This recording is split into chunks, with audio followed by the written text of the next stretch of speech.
benzodiazepines in his body. That'll do it. That'll make your heart stop.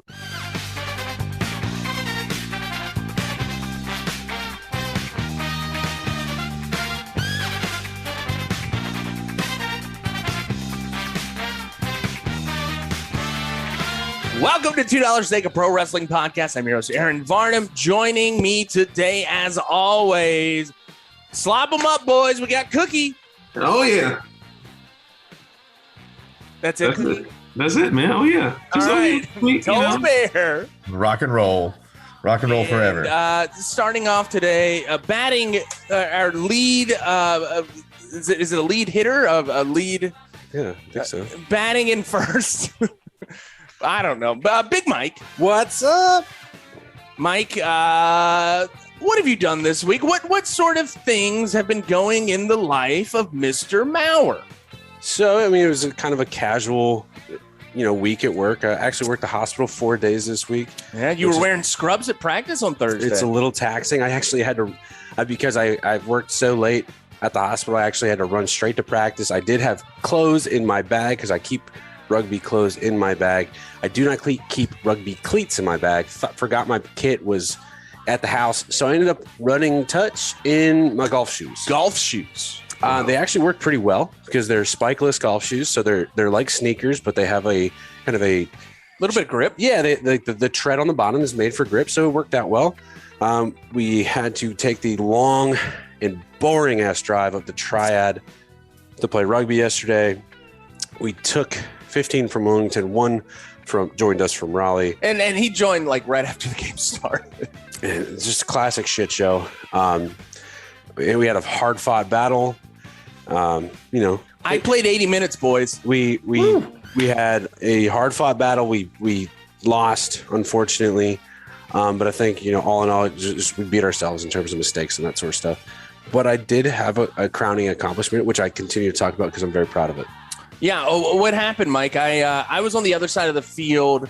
I only saw maybe a little bit of the aftermath. I didn't register until Mike pulled me while something was happening, and it was right before halftime. And Mike's like, "Dude, did you see what I did?" And I'm like, No, I didn't. All right. So in rugby, once you are tackled, you have to place the ball on the ground. Then a ruck forms over top of that. You can counter ruck and try to steal the ball, whatever. So Triad's guy goes to ground. Cool. Ball's kind of there. I think I might counter ruck. So I step. I realize I'm not going to win it. Let's play defense. In terms of offensively for a ruck, you are allowed to step over and try to drive a man off the ball. That's fine. So their guy, hits me at my waist. No big deal. Drives me off the ball, off the ruck.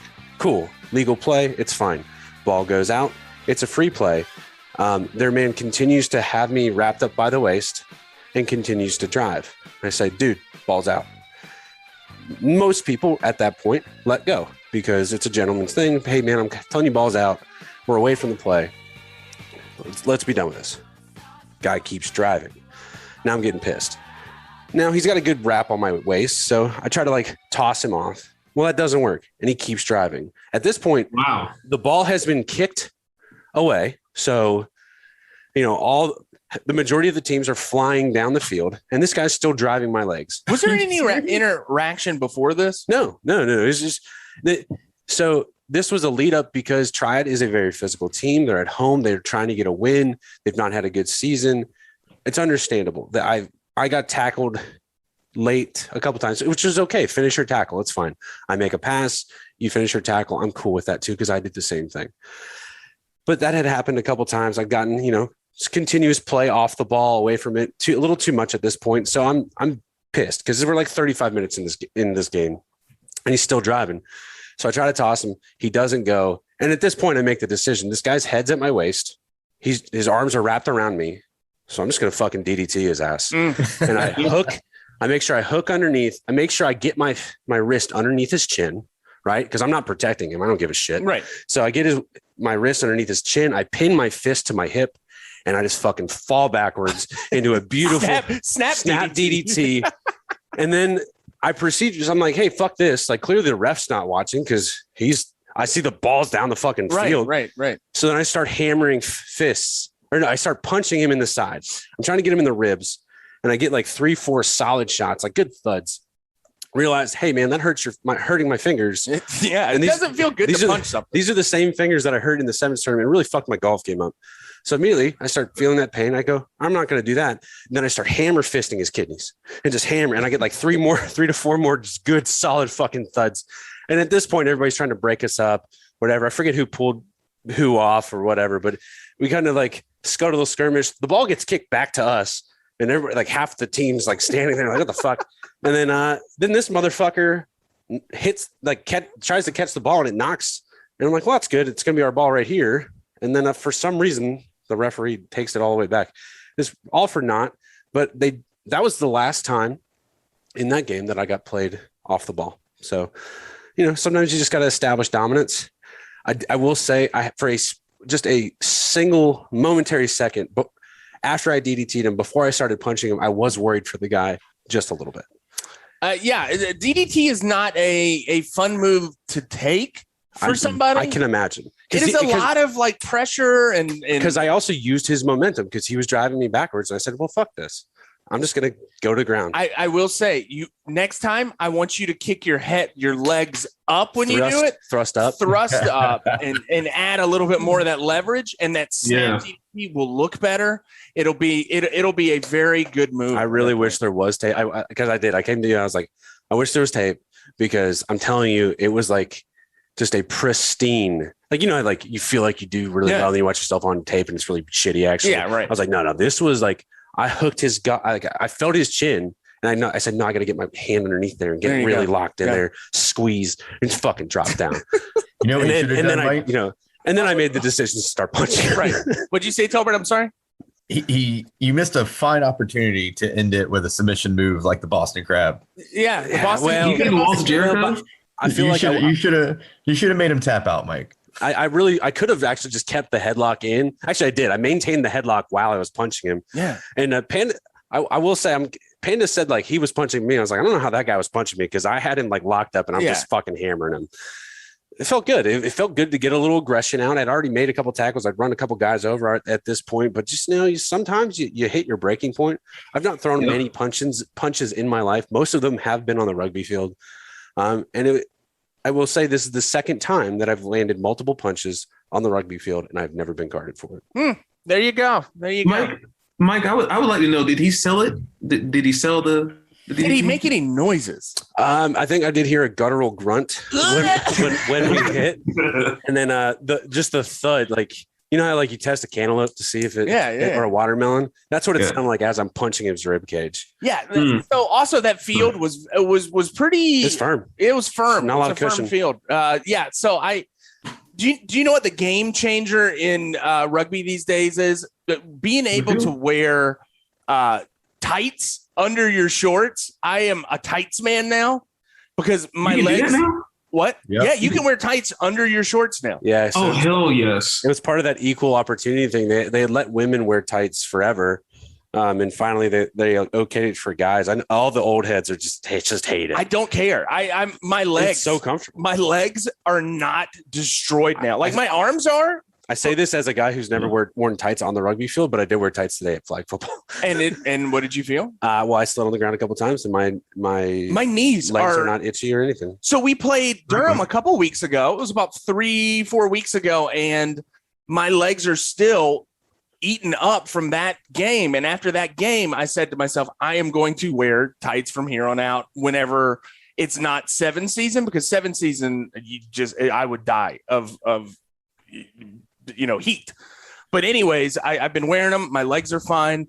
I played 80 minutes yesterday, which is a big accomplishment for me. I've only done that 3 times. This is the 3rd time I've done it. I've done that twice in 2 weeks. Cool. That's cool. You're also 32, 3 years younger than me. So I was proud of myself. I made a shit ton of tackles, had a good game myself. There we go. I did score the only try on our team. You did. So there's that. Cookie, you. Anything? Yes. Let's see here. My segment's going to be boring because I have finals and papers and stuff like that. Cookie, shout out UNCW then. Well, hold on, Mike. I was going to say. It's boring if you shut them out. Oh my God. Well, okay. here's the bright the I don't know the phrase I'm looking for right now. Here's the shining light in this dark spot that I call my life right now because I'm doing papers and shit and I'm boring. UNCW won the SoCon, and I'm so proud of the boys for finally bringing some hardware back and some glory back to UNCW rugby. So shout out to the UNCW rugby team. Hey, I didn't realize they had that many veterans on the team. Yeah, I didn't know that either. I know of at least 3. There's like 4 or 5. Yeah, I know of because Robbie, Sam, the really tall, skinny guy, and then I think another really tall, skinny guy. The big, stocky, like crane eater. He's in there too. Yeah. I knew that there was at least 3 or 4. So I mean, yeah, that's awesome. They've got a good team. You know what? We've got a good relationship with UNCW rugby, and good. Pitstick was telling me, which I really appreciate this, is like after the game, because they can't party on campus, they just go to Fly Trap, cut the lights on, and cut it up. I'm like, fuck yeah, man, go have fun. That's awesome. That's what you're supposed to do, man. That's what we should have done. Biggest backyard in Wilmington. That's right. 100%. Anything else, Cookie?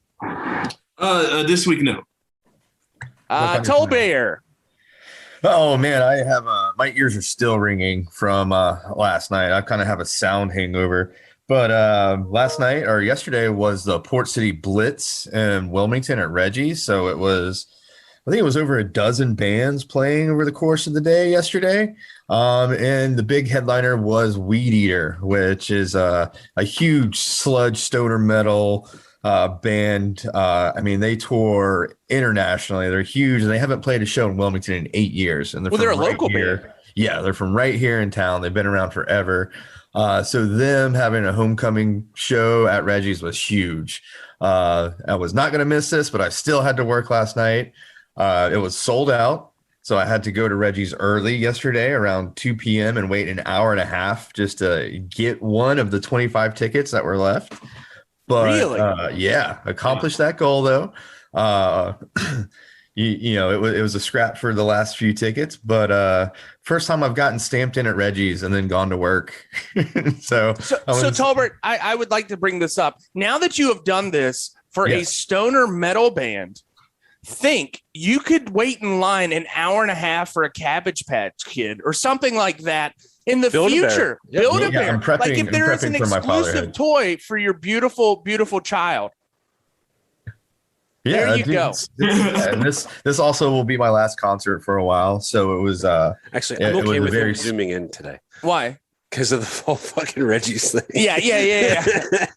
I mean, we may have played 80 minutes of rugby, but you were. I wasn't at Reggie's. Yeah, you were not at Reggie's. Dude, they didn't go on till after midnight too. So the show ended at like 1:30 in the morning. Yeah, and it was loud. I did catch Monkey Knife Fight before I got out of work just in time to. I had the Uber queued up outside as I clocked out and ran out from behind the bar. Hopped in and took me straight there, and I jumped right in.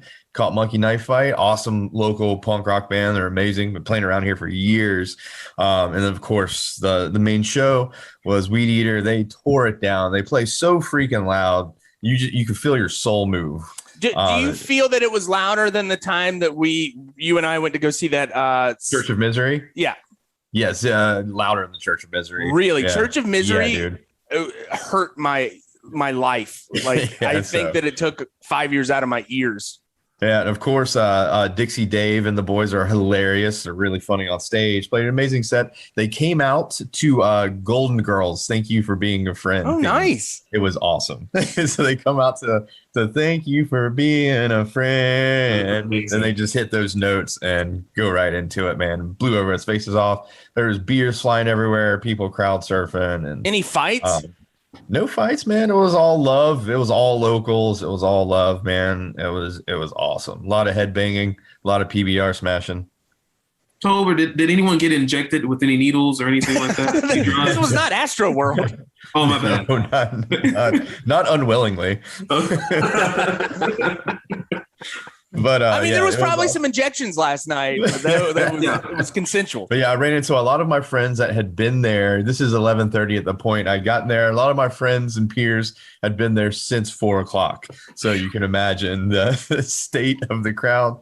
But I myself, I stayed I went Weed Edge last night. Just a couple PBRs, which one I threw when they played the song Monkey Junction. And that's the only song I went up for as well. I did go up front for one song and get in the mix, but yeah. So Tolbert, you're telling me that since you did not have a mentor, big brother type character like Aaron, myself there to watch you and make sure that a shit show that did not happen. Since I was not there, you kept it pretty sober. And yeah, it's funny. It's funny how that happens. It's funny how when you don't have Aaron there stoking the fire. Yeah, no umbrella. Nobody to navigate the Uber situation. Yeah, because at that point he knows that he can go on autopilot because I'm going to be there to be all right, I'll get you home. Triage. You're going to triage everything. Yeah. All right, you're hurt, Tolbert. Let's see that knee after you took a knee. You fell onto the stage. I remember that. That was brutal. Game after that. Yeah. And so I always sometimes I'm in the crowd and I look back at Aaron and he gives me like the Jeremiah Johnson nod. Yeah, you can do it. Yeah, go ahead, buddy. You're fine. Kind of like Matt Jackson last night. Yeah. And I pull the ripcord and I just go. Pull the ripcord and then just fucking go. No, I'm more like cut the shoot. When we went to go see that band, the Oakley Dokley, Tolbert's like, he gave me the look, and then he comes back with 3 white wine spritzers and a shot of tequila that ended up being a pint of tequila. Jesus Christ. Yeah. Oh, so there we go. Yeah. Fun night, got home safely, and now just awaiting baby. So hopefully my ears will stop ringing by then. Oh yeah, and it'll be ringing at a different frequency at that point. Yes. You Tolbert, when that baby starts crying, you'll start lactating. I know that's a thing. I hear you that. lactate IPAs or something. Get a pint glass. Oh, don't want to waste this. So last week we had a wonderful episode based all around. Wait a minute, who did we do last week? Gold Dust. That's right. So we had a week of Gold Dust. Our matches last week were Gold Dust against Marty Jannetty, Gold Dust against Ahmed Johnson, and Gold Dust. I don't remember what the last one was. Was it Gold Dust again? Anyways, so our finalists for this week, we're doing the word. Well, you said you were going to do Marty Jannetty. Well, let me get there. We just if you listened last week, you already know that we're supposed to do Marty. We're Jannetty. doing a Marty Jannetty week this week, but then last Monday we were talking about this, and I said, you know what? Fuck it. We are doing an Ahmed Johnson week. We switched it up. I pulled a swerve on you guys. I swerved. We are now doing an Ahmed Johnson week. So on Monday, I put together this beautiful Chef Kiss, Chef Kiss rundown of 3 Ahmed Johnson matches. Maybe the best episode of $2 Steak, wrestling-wise, that we have ever had on this show. Why are you laughing like that? Sure, yeah. Let's ride it. And this is what we're going with. Ahmed Johnson, the man from Pearl River, Mississippi. He's a classic man. He's huge. He's big. We're going to talk all about him this week. Let's talk about some wrestling.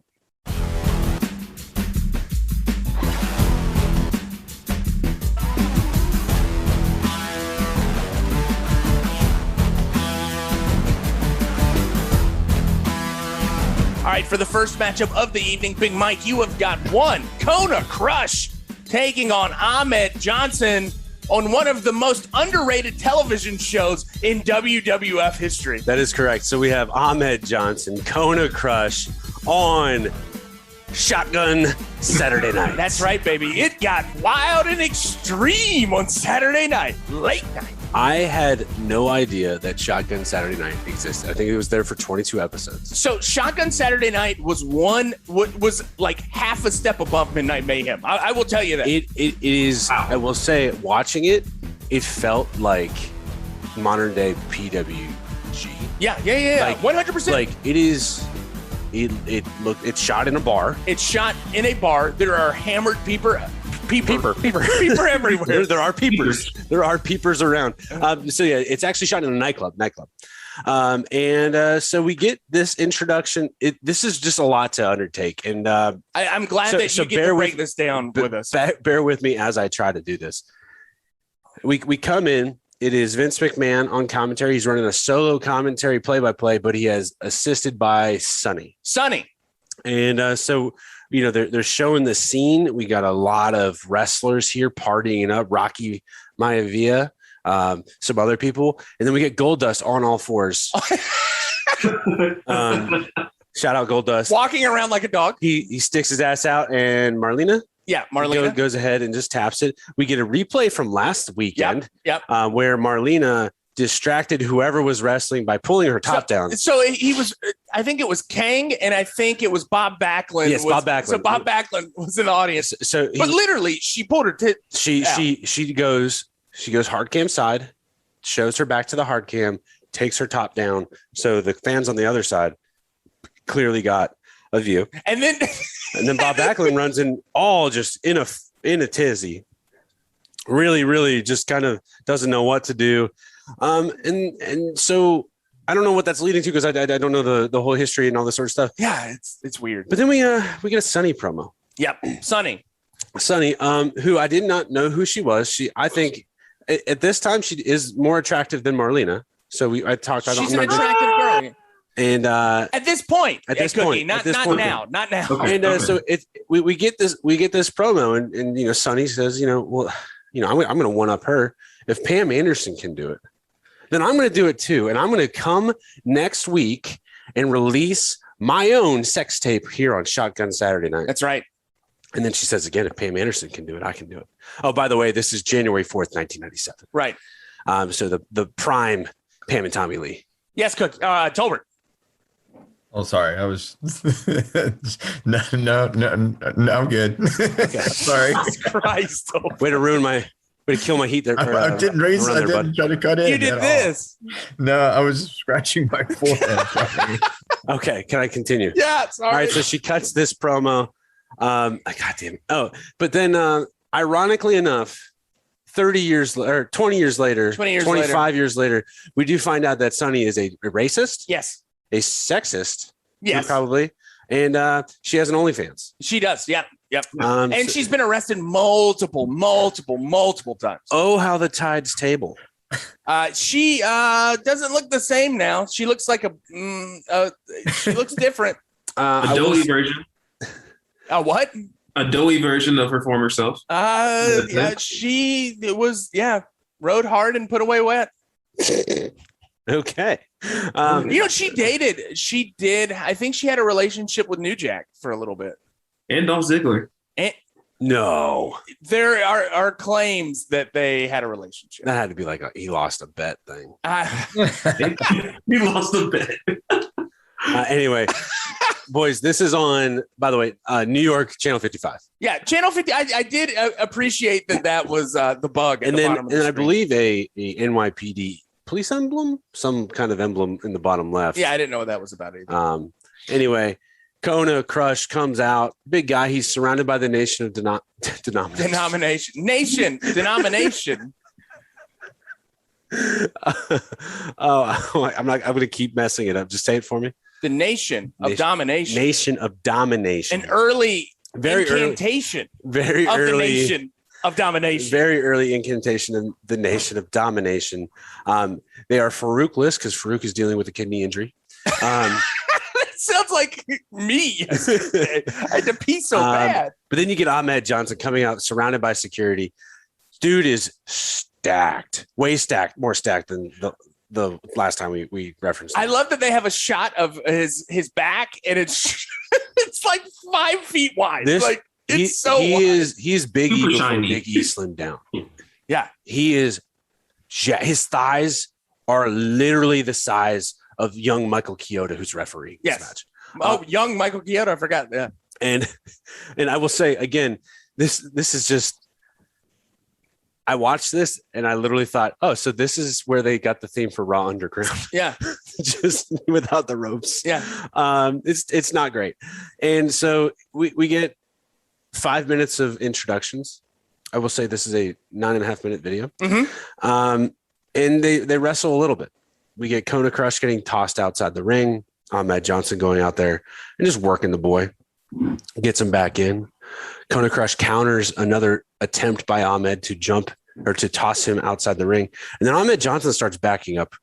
And the crowd's not sure what to do. Vince McMahon doesn't know what's about to happen. He's calling. He goes, I don't know what he's doing. What is he doing? Aaron, did you know what he was about to do? I did not until it happened, and it was insane. I will say, I will take this, what is about to happen, over any tope suicida That's right. I've ever seen. Yes. Ahmed Johnson takes a running start from the Shotgun Saturday Night banner. Probably, I'm guessing, 15 feet? Yes. 20 feet? He takes a running start. No trampoline in sight, but this motherfucker jumps from the ground over the top rope into Kona Crush. That man had bunnies, as Cookie would say. That's that. So, and when he gets here, Mike says, "Was there a trampoline?" I'm like, "What are you talking about?" I was thinking, like, you know how they do the trampoline onto the vault thing and then just fucking go? Yeah, no, there was no trampoline. Do you think a trampoline would be able to sustain the weight of one Ahmed Johnson? I don't think the ground actually was able to sustain. I think there's a dent in the concrete there. It's like one of those Dragon Ball Z, like when they take off in Dragon Ball Z and there's like a crater. He did not get far into the ring, I will say, but he cleared the top rope. I don't think he even touched it. No. I mean, how many feet? 6 feet in the air? Yeah, it was a lot of height. It's insane. And he weighs almost 300 pounds and he's just solid muscle. That's right. Probably on the juice. Do you think do we have a general consensus that Ahmed Johnson was on the juice? He is wrestling a guy who was arrested for the juice and a gun. By the way, Kona Crush's real name, Brian Adams. Sorry. Good dude. Summer of '69. And so everything I do it for you. This brawl continues a little bit. We get a promo from the leader of the nation of denomination. I'm going to keep saying. Come on, Mike. It's the nation of domination. Oh my God. Nation of domination. The nation of domination. We get a little promo. It's clearly early nation work. They're dressed like black Muslims. They're clean cut. Right. So they're really trying kind of like the he's giving off a real Malcolm X vibe. Yeah, Malcolm X. You've got the Louis Farrakhan kind of vibe, but it's similar. I kind of thought about it when Dark Order first started. They're doing the Join the Dark Order. He's talking about not underutilized, but just disenfranchised groups and this sort of thing, and how they're going to become one and really kind of build up. So it tries to build to this thing, and apparently Ahmed Johnson will be wrestling Farouk sooner rather than later. Right. So Nation of Domination, kind of an interesting starting point. In 1996, they debuted, but the original Nation of Domination was in the USWA, which is a Memphis promotion. And we've talked about it before. One of my favorite original members of the Nation of Domination from the USWA version, Tracy Smothers. That's very as Shaquille Ali. That's a lot to process. Tracy Smothers, my boy.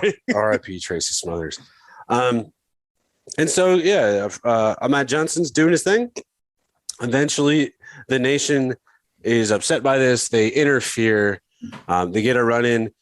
It looked like D'Lo Brown, but it wasn't. It is D'Lo. Is that D'Lo Brown? D'Lo Brown. It's a chubby D'Lo Brown. So they did. So that is how D'Lo Brown debuted in WWF on Saturday, Shotgun Saturday. Yeah, as a member of this.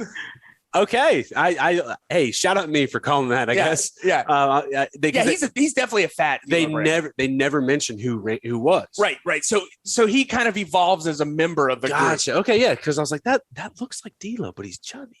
Ahmed Johnson just grabs him and fucking body slams his ass on. Oh wait, we're not outside the arena yet. No. Body slams him. Nation obviously outnumbering Ahmed Johnson. Get him surrounded. Kona Crush who's also Hawaiian, but white. He's Hawaiian. Hits him with a chair, knocks him out. But Ahmed Johnson's not to be stopped. No, Ahmed Johnson and his team of people you would not expect to be on Ahmed Johnson's side running. All right, help me. I know Goldust ran in. Yeah, that's all I really paid attention to. Who are the redneck guys in the pig pen match? So that is the Godwin brothers. All right, the Godwin brothers running. Yeah. And it's not, I mean, it's the type of people you think would fight against the nation of Domination, but it's not the type of people you think would assist Ahmed Johnson. So it's almost like the friend of the enemy of my enemy is my friend. Right. So if you have a common enemy, you can band together against somebody, and this is the black Muslims. I was like, this side. This is not what I expected. Yes, Cookie. Aaron, was that Hillbilly Jim? Yeah. Hillbilly Jim. It was. And I think all you need to know is the first part of that name of why he's trying to fight the nation of domination. That would be the hillbilly portion. So chaos ensues. They take this shit out to 56th Street in New York City live. We are live. I was waiting for the cops to get called because this black man is clearly beating up this other black man. No, they wouldn't do it for that. Oh, yeah, that's right. They wouldn't. No, it's true. And then this man's gold. Yeah. A gold man is getting destroyed outside by a black man. We do then get Ahmed Johnson and D'Lo Brown, a combined 650 pounds, on top of a car. Ahmed Johnson goes for what looks to be like he's setting up for a pedigree. It's the Pearl River Plunge. But he goes for the Pearl River Plunge on top of the hood of the car. Sonny really worried that that's her car. I'm like, you're not worried about the guy's neck or head or anything. As we found out, Sonny's all about that money. She is. Yes, she is. And that ends the video. Yeah, and I think that it's funny, and I need to shout out Travis for this. Travis found that GIF and sent that GIF to me on Monday.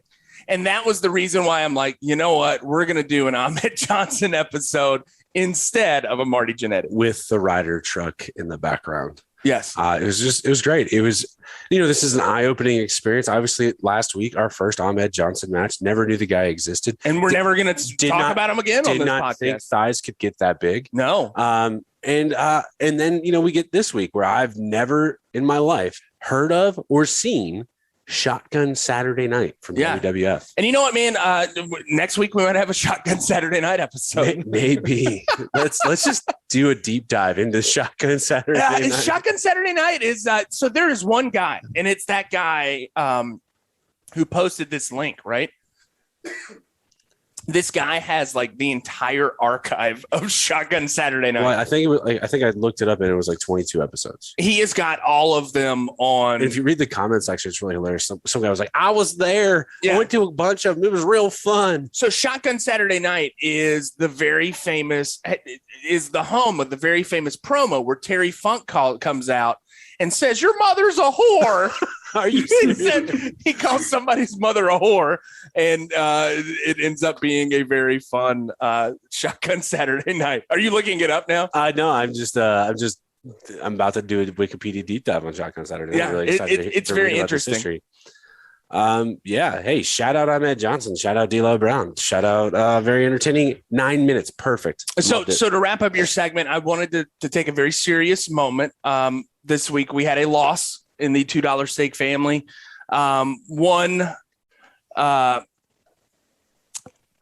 This was a big deal. Judy Bagwell passed. Yeah. So I was going to go ahead and Varnam. Judy Bagwell passed away this week. I know, but social media, because we had a very active social media presence this week. Mostly it was Aaron Varnam. But Judy Bagwell did pass away this week. I know we brought it up a couple weeks on the podcast. We did not know if she was still alive. We wanted to kind of figure things out. And I asked the question, is Judy Bagwell still alive, or is she still up on the forklift? And we found out and that she was not in the forklift. She was in the hospital. She did pass. Travis, quick on the trigger, was just so kind enough to, and put forth this beautiful picture of Judy and say like forever and always or whatever. Yeah, it was. I commissioned him for that. I paid Travis for that with love. And so we posted it out to the ether. We didn't tag anybody. We just hashtagged some things, RIP Judy Bagwell. At Rebuilding Buff Bagwell retweeted it. Buff Bagwell, and gave us the praying hand emoji. He did. And then it was an honorable moment that Buff Bagwell retweeted. I wouldn't say it took off, but we did get a couple retweets from it. And then Aaron last night, AEW Full Gear popped off a little bit. Yeah. Aaron made a couple comments regarding.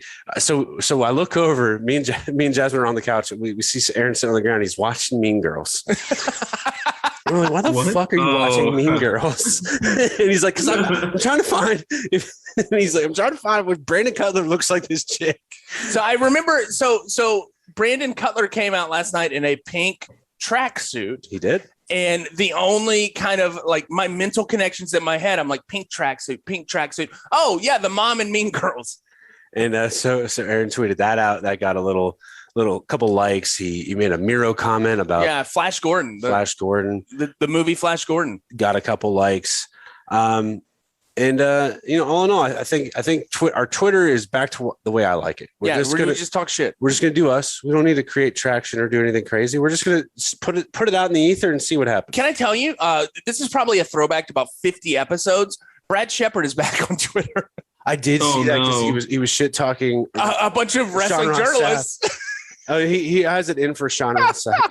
Just like Sean Ross Sapp wants to be Meltzer. Yes. Meltzer buries him. Yeah. Well, Sean Ross Sapp just buries Brad Shepard. Yeah, and then Brad Shepard's just like, I hate everybody. And so I've been looking at Brad Shepard. I was taking a shit today, which is very much like all the content that Brad Shepard releases. Embodies what Brad Shepard is, which is a giant piece of steaming shit. I'm like, oh, he's back, baby. Maybe I'll have to start trolling him again. Yeah, I was going to say, are we going to see a reigniting of the food of the one-sided feud between Brad Shepard and $2 Steak Pro Wrestling Podcast? Yeah, we could do that. I mean, I got to find the hate in my heart. I haven't had a lot of hate in my heart lately. It's all Brad Shepard's fault. Coronavirus and stress really dove me down a path of just shitting on Brad Shepard. I might be able to find it again because he is a steaming hot piece of garbage that deserves to be shipped out to sea, anchored, and jumped off the boat. Kind of thing. Put it on Twitter. Write it down right now, Mike. Put it on Twitter. Just hashtag fuck you, Brad Shepard. Yes. He deserves a life of pain and agony. Thank you, Mike. Yeah, no problem.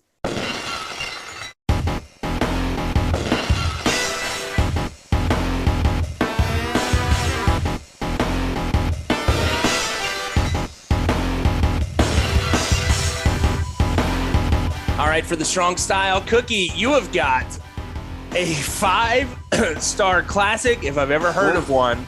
I mean, like, the implications of this match. We are at 1996, the height of professional wrestling, at the beginning of the height of professional wrestling. You have got one, Ahmed Johnson against Stone Cold Steve Austin. Yes, and we are in Kuwait City, Kuwait. That's right, Kuwait. Early 90s. I wonder how much money they paid Vince. There was. So I looked this up, right, Cookie? There was 20,000 Kuwaitis at this event. 20,000 people were at this event. Oh, man, that is amazing. That is amazing. And this is around the time of the Gulf War, correct? Yeah. Well, at the end of it, I think that we were still occupying some space there. At this point, I think we were completely out of there. Okay. It sounded like they were rebuilding. We were probably in Kuwait, but we were out of Baghdad. Yeah. Oh, yeah, definitely out of Baghdad. Were you born yet? I was born. I was 3. I was going to say, you guys want to educate me about what the time was like? Was it like Bill Clinton and all that sort of shit? I mean, like, it was a very one-sided war. I did. They like steamrolled that shit in like 3 days. Yeah. Oh, shit. Okay. It was all over oil and stuff. And I just remember like the stuff on TV and just like, it's like no soldiers doing anything. It's just like missiles just fucking destroying buildings. Have you ever seen the movie Jarhead? Jarhead tells a very like good story of not Jarhead. Three Kings with Ice Cube, Gold? Spike Jones. Yeah. And who was the third king? Was it it wasn't Jamie? I don't remember. But so anyway, the movie was these 3 guys and they were so bored with the being a part of the Gulf War that they ended up doing like their own thing and it ended up being a very fun movie. Okay. Watch it if you get a chance, Cookie. I believe that you would really like it. All right. Bet. Give me a little history about how bored they were with that war. The third person was George Clooney. George Clooney? I think it was George Clooney, Ice Funkadelic? Cube, and Spike Jonze were the three kings. That's a very interesting casting job, I will say. Very good movie. I loved it. Well, anyway, back to the topic at hand. Ahmed is coming out looking super yoked. I don't even know if he was more yoked in Mike's match or my match. Like, the dude just looks I feel huge. like he was probably born that way. He's just that big. I think he's more yoked in Tolbert's match, honestly. The man just keeps getting bigger and bigger somehow. I don't know what he's doing. He comes out looking like Mike Tyson in the early 90s with the towel around his head or around his body. And he's getting flowers. JR and Gorilla Monsoon are on commentary talking about how Ahmed is really enjoying his time in Kuwait. Apparently he's really loved in Kuwait. Take that for what you will. I don't know what to make of it. I really thought he had a pretty prolific. They just love big, meaty men. Yeah, they like big dudes in Kuwait. Slapping meat, apparently. But anyway, so I did a deep dive into Ahmed Johnson. I really thought he had a pretty prolific football career because of how big this motherfucker is. Homeboy only played in the league for 1 year with the Cowboys. Really? That was 1 year. That's it. I will say only 1 year, still more than like 99.9% of the population. Yeah. So he played for the Cowboys? He played for the Cowboys. Yeah. Where did he play? Did he linebacker. play like at Ole Miss for college? I did not write down where he went to school. I'll look that up while you're talking. Okay, cool. I never knew he had kidney problems also, and that's what kind of derailed his title run because he was on the verge of a title run when he got the Intercontinental title. He was supposed to do a little program with Shawn Michaels, blah, blah, blah, get the title. Man, what could have been? Maybe he could have been the Black Stone Cold if he got those promos down. Do you know what we should do? Is we should contact our he was a volunteer. He played for Tennessee. We should contact Brooks and see if Brooks can tell us if he remembers Ahmed Johnson. I would say probably not. Yeah, no. And then we got across the ring. We got Stone Cold Steve Austin. I mean, this looks like pre-King of the Ring Stone Cold. Like this is before Austin 316. Stone Cold looks like a guy who's just like works blue collar, drinks beer at night. Yeah. Yep, that's it. Nothing Goes really trash in special. a trash truck. That's what he does. Yeah. But fans are going wild for Ahmed and booing the hell out of Stone Cold. So this should be an epic match. It was only 10 minutes. Let's get to the countdown. Cookies, top 4. Number 1. All right.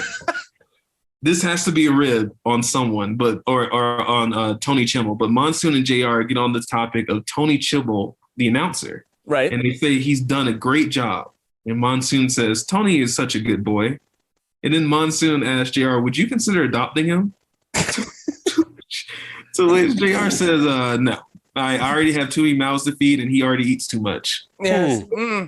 Damn. Just damn. You know this match is an epic 5-star classic when Cookie can't come up with anything except for announcer aside. Fat jokes. Yeah. So damn. I said damn. And I'm going to give it +1 cookie because it made me chuckle. So we're at least 1 cookie in this match. Number 2. What's up with Kevin Kelly and his interruption in the middle of the match? Yeah, so that -1 cookie. That's it. So we're now at 0 cookies. We're back to even. Yeah, I had no clue what that was about. Kevin Kelly's like, we wish Ahmed well.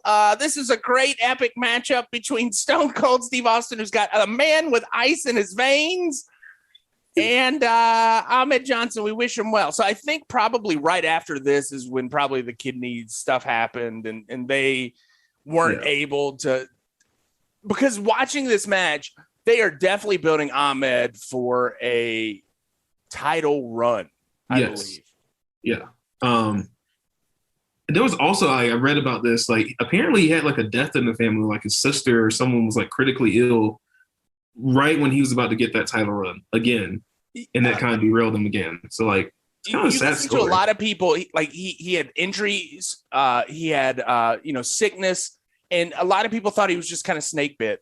He was very over at this time. Can I just say in the American Society of Nephrology, which means kidney, there's an article about bodybuilding with steroids damages kidneys. Oh, thanks, Mike. No problem.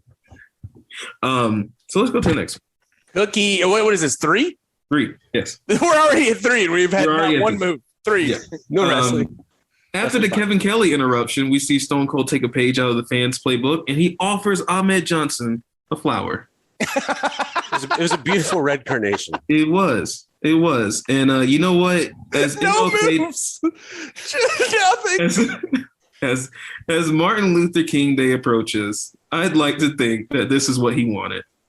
He wanted to see the Texas rattlesnake, a beer drinking, middle finger waving, blue collar white man give a very super yoked, unintelligible conversation having black man a flower in the Middle East.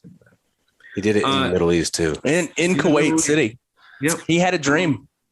Yes, he did. It's a shame that Ahmed didn't take the flower though. So -1 cookie. -1 cookie. Yes. Are we at negative cookies at this point? We are at least -1 cookie. Yes. We're gonna. I guess we'll go to the honorable mentions next. Stone Cold getting out muscled in the corner, only to drop down and do about 5 push-ups. My comment on this: subpar form shown by Austin on these push-ups. That's it. -1 cookie. Jeez. We're at -2. The audience counted Stone Cold out. I don't know if you guys noticed this, but there was a point where the crowd counts Stone Cold out. Honestly, the match should have been over at the 7-minute mark. If Earl Hebner was doing his job, this match would have been over. -1 cookie. There's no room for incompetence in the strong style. Yeah, Earl Hebner only does his job when instructed to by Vince. Correct. Yes. Here we go. Did y'all know that JR made an All-State in 1969 in high school as a center? Oh, wow. I did not know that. Yeah, I can see that. Yeah, he's got some meat on his bones. A 5'11" center. That's pretty short, right? Back in the 60s, you didn't have to be big to play football. No, you just had to be tough. And in Oklahoma, you just had to be white. No, that's true, too. Yeah, well. Yeah, and center, honestly, Cookie, is more about technique. We did not have the biggest center, but he had really good technique. So it's the offensive line as a unit. I mean, there's individual skills, but yeah, think of it as a scrum. The center is the commanding. If the quarterback, and in high school, the quarterback is not calling coverages, the center is the one barking out who's got who and what's going on, and really just kind of leading the offensive line. So you have to have a good mind.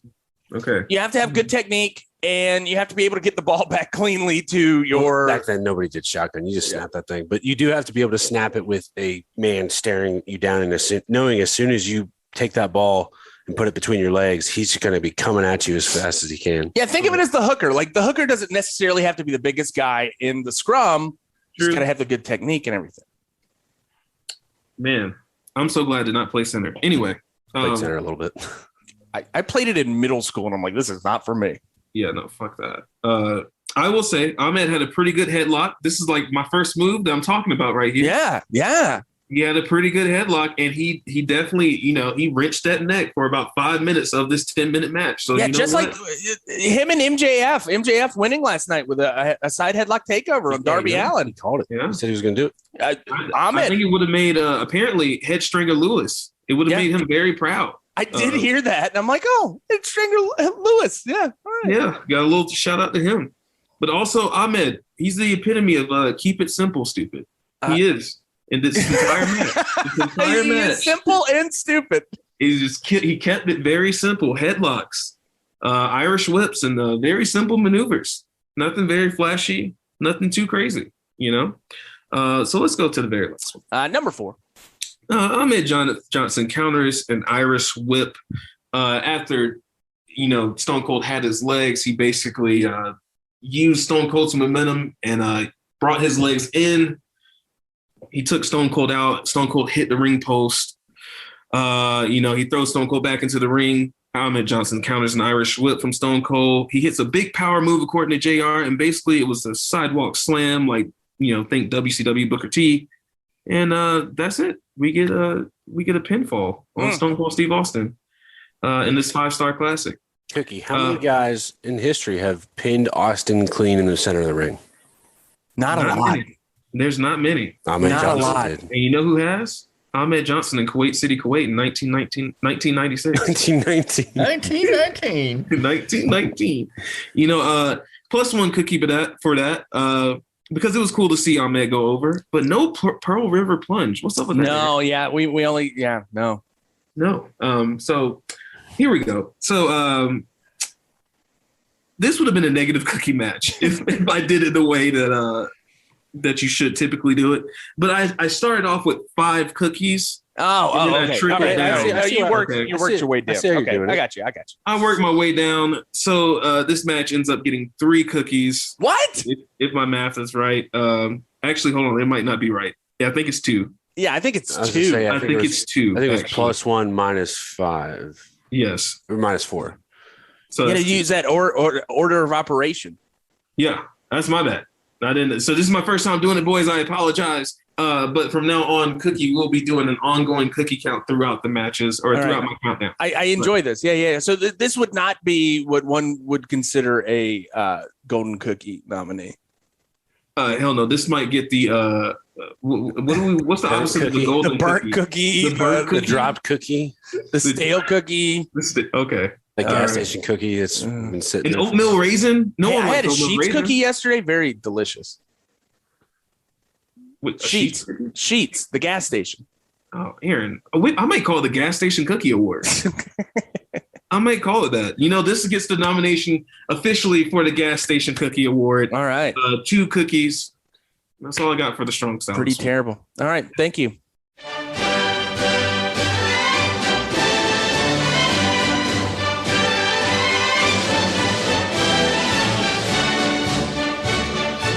All right, for the high spot, which honestly we probably could have done any of these matches for the high spot.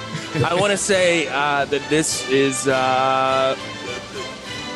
giving us a hint of who we are going to be covering next week on $2 Steak, a pro wrestling podcast. Can I just say, as soon as I opened the link, I said, finally. We haven't had a high spot match like this in a long time. Yeah, and finally, here it is. We have got Ahmed Johnson against Davy Boy Smith with an asterisk beside it. Tolbert. So I guess Vince maybe watched Over the Top before he booked this maybe and thought this would be a brilliant idea. I don't know what was going on. For you those at home that aren't familiar with the movie Over the Top, it is a arm wrestling truck driving movie starring Sylvester Stallone, and it is amazing. He loses custody of his child and he crashes an 18-wheeler through a house to get him back. Pretty epic. Yeah, it's one of my favorite 80s films. Yes, but anyway. So here we are. I think Terry Funk's in that. That's Roadhouse. No, but I think Terry Funk is also in Over the Top. Oh, okay. That's let me look that up. Yeah, but anyway, to set the scene, we have the British Bulldog with Owen Hart at his side. Terry Funk is it? Oh shit! I have to rewatch this. Anyway, so we've got a table. We've got 2 chairs. We got your classic wrestling table set up. 2 still chairs. British Bulldog, Owen Hart, Vince McMahon. The music hits. Ahmed Johnson comes out, and just like you said before, Mike, they get a shot of his back. That's kind of the shot they open up with, and it spans like the whole view of the screen. This guy is wild, huge. This guy is massive. He walks up to the ring. He doesn't jump and clear the top ropes, but he does like a box jump onto the curtain. So that's like 4.5 feet, probably, and just lands clean and then steps over the top rope. Of course, he's massive. And British Bulldog is not a small guy, and he kind of dwarfs him a touch. But we have ourselves. This is billed as an arm wrestling match. So the 2 are going to face off. I didn't quite catch what the prize is or why they are arm wrestling. Yeah, I didn't see that either. Wanted to have a little fun. And so here we are. Owen is not happy with the setup, not happy with his opponent. He doesn't think it's fair because Ahmed is all oiled up. He says it's not regulation. He's all oiled up. Look at him. He's got to wipe that oil off of him. Get it off of him, right? The irony of that is, in the same shot, you see Davy Boy is also all glistening, oiled up. All 3 of them are just glistening. Oh yeah, but so Ahmed wipes the oil off of his hands via the referee's back. He actually grabs him by the shirt, untucks it, and wipes it on him. It's a hilarious little shot, and he says, "Come on, let's do this." All the while, Owen won't stop bitching about the setup, about the rules, about his elbows not on the right spot of the table, and every time they get started, Owen interrupts, cuts it off somehow to sabotage it. Finally, the ref has had enough. He's like, "You're out of here, man. I don't want to hear another word. You're out of here." More refs come to get him out of the ring. He doesn't want to go. He doesn't go quietly. They finally get Owen out, and here we go. 1, 2, 3. We have ourselves an arm wrestling match. I was trying to tell you if they actually arm wrestled or if they I don't know, figure out who was going to win in the back. I'm not sure, but that was definitely a worked arm wrestling match. Yeah, you don't really see the biceps flex. No. You don't see any veins bulging. Ahmed eventually wins the match via the grip of the table, which is no, you can't use that leverage. I think Ahmed would have had him anyway, even without the extra grip. But needless to say, British Bulldog's pissed, man. He's not happy about this matchup, about losing the arm wrestling match. So he does what anybody would do, and he hits him with a steel chair. Right. I mean, that's what I would do. And of course, he gets him down, and there's 2 chairs, so he hits him with another one, hits him a few more times. Eventually, the cameraman takes a chair bump from one of the chairs. Very close to breaking your camera. Yeah, I thought a chair like almost went through the lens. Sends the cameraman for a tumble. So a good laugh there. Someone's going through a table. I mean, it's in the ring. The British Bulldog sets it up in the corner, ECW style, right? Just propped up there. And he goes to Irish whip the Bulldog into the table, but he reverses it, throws Ahmed into the table, hits it hard. Very hard. The thud, an audible, just loud thud. The table does not even crack. And there's a huge grease spot on the table. So after he hits the table, they pan into this huge oil slick, the shape of Ahmed Johnson's back on the table. And you can tell he's not getting enough friction to go through it. He's just sliding off of it as he hits. Because British Bulldog is pissed. He sets it up again, tries to throw him through again, and yet does not go through it. It doesn't even budge. Ahmed's laying on the ground, I think just because he's actually in pain from taking these table bumps. British Bulldog picks up the table and drops it on Ahmed, but it kind of slips off, rotates a little bit from all the oil. And Ahmed just catches the edge of this table onto his lower back. It's pretty brutal. It's like, Jesus Christ. We had more spots of British Bulldog jumping on the table while it's laying on Ahmed. Eventually, he picks it up and drops it on him again. Flexes, his classic, I'm British Bulldog. I'm the strongest. I'm the best. He takes off, leaving Ahmed just helped out of the ring by referees. Wincing and in pain as he gets up. Can you also describe one of my favorite things throughout? Because I, for one, am going to offer up my own HighKu as well today, in addition to yours. Can you tell me about some of the cutaways to the audience? Who do they keep going to? Well, they keep going to his wife, the British Bulldog's wife. It's just sitting in the audience. And you see, I'm glad you brought this up. You see her when he loses the arm wrestling match, how just she's disappointed. Yeah, there is definitely a look of I married the wrong man. Yeah, it's like it's like that magician sketch where on I think you should leave. He made a fool of you. But yes, and then they cut back after he beats the shit out of him with a table, and she's like, all right, but she's still looking at Ahmed. How different the Heart Foundation would be with Ahmed in instead of the British Bulldog. I can see him in that singlet now. Cookie's losing it because I'm thinking of the interracial Hart family, what that would look like 10 years down the road. This is our adopted son. Oh man, He doesn't look Canadian. I would love to see video of Stu training with Ahmed in the dungeon. Would he even fit in the dungeon? Yeah, I don't think he would fit in the dungeon. Fuck the technical wrestling. All those kids are just fucking powerhouses. Oh, all right. I don't want to get ahead of myself. I think I know how Varnam's HighKu is going to go. Yes. I went the opposite direction. Yes, Cookie. Yes, Cookie. Real quick, boys, I audibly said during Tolbert's match multiple times, I was like, that's not how you use a table. He just kept sliding off of it. That table is very tough. I will say that was a tough ass table. It was a Japanese American table. It was a hybrid. It's a hybrid table. Someone forgot to work it. Someone forgot to swap it out. You can tell that it's got everything. Like when it flips over, you're like, Jesus Christ, that was Someone fucked up. All right, Tolbert, hit me with your HighKu. All right. Owen sets it straight. Bulldog goes over the top. Ahmed's all oiled up. So my first line for my HighKu is Ahmed is oily. Yeah, he was. Davy boy is a poor sport. Disappointed wife. Yes, he was. He was very disappointed. All right, that is it. So, yes, Tolbert. It's like, if I'm not mistaken, British Bulldog doesn't have much of a British accent, does he?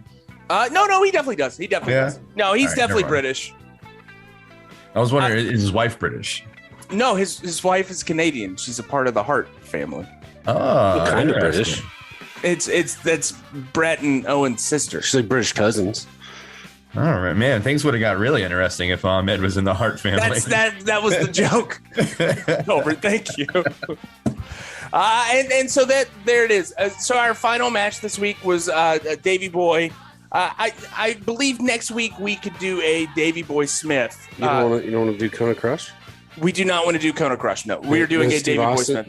No Steve Austin. It's too easy. Kona Crush is we're doing a Davy Boy Smith episode. Well, that's what you said last week about Marty Jannetty. Well, you know what? We'll go back. We'll circle back to a Marty Jannetty episode. We'll put a pin in it. We'll put a pin in Marty Jannetty. Maybe there's a Davy Boy Smith versus Marty Jannetty match that I can find. Really get deep with it, and we'll go from there. Davy Boy Smith is an underappreciated wrestler that I like to talk about every once in a while. Plus, Travis is a huge Davy Boy Smith fan. I feel like we've done some Davy Boy stuff. We've only done a couple. Personally, I just want to talk about Marty Jannetty trying to find a new girlfriend. His trifecta. Yeah, we can talk about that as well. So maybe Marty Jannetty. Marty Jannetty's always going to be like, what was the show? Is it Jimmy Kimmel where he's like, we want to apologize to Matt Damon for not getting him on tonight. Every episode he ends the show with, I want to apologize to Matt Damon. He is going to be our Matt Damon. I want to apologize to Marty Jannetty for not getting an episode for him this week. So we'll keep searching, though. We'll keep looking for a good Marty Jannetty match. Anyways, thank you for listening to $2 Steak, a pro wrestling podcast.